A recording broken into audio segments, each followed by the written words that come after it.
Buenas tardes, hoy día les voy a enseñar cómo usar estas tarjetas que he enviado a casa para que practique el nombre de las letras y el sonido de las letras con su hijo en casa. Vamos a empezar. Lo va a hacer de la siguiente manera. Va a mostrarle cada flashcard, cada letrita a su hijo y le va a preguntar, por ejemplo, en una ronda, el sonido de las letras. De esta manera. Vamos a empezar. Me vas a decir el sonido de cada letra que yo te vaya a mostrar. D, O, U. Bien.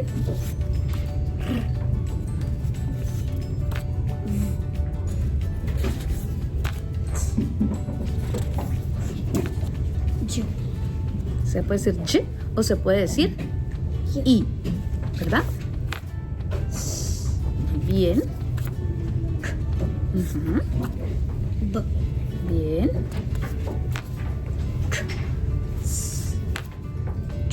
Muy bien. También en la segunda ronda puede comenzar a preguntarle a su hijo por el nombre de las letras en esta ronda. Entonces, vamos a iniciarlo y lo vamos a hacer de la siguiente manera. Vamos a hablar un poquito más fuerte para que nos puedan escuchar. Me vas a decir el nombre de cada letra que yo te vaya a mostrar a continuación. Vamos. Che. Nombre. G. O, G. G. H. I. J. Bien. R. Sí, muy bien. M. Bien. N. P. C. Excelente, lo hiciste muy bien. Ahora, otro recurso que le envío a casa hoy día es esta hojita. En esta hoja también puede usted practicar el nombre de las letras y el sonido de las letras en casa con su hijo. Lo puede usar de la siguiente manera. Ponga un timer, un temporizador, por 1 minuto.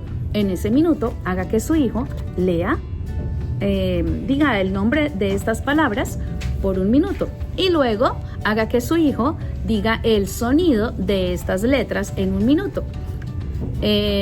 Para que usted pueda ver el progreso de su hijo, cuántas letras es capaz de decir su sonido y cuántos nombres de letras es capaz de decir por 1 minuto. De esa manera usted puede ver el progreso de su hijo día a día si tiene una práctica constante. Le agradezco su colaboración en casa y espero que este video haya sido de útil para usted. Adiós.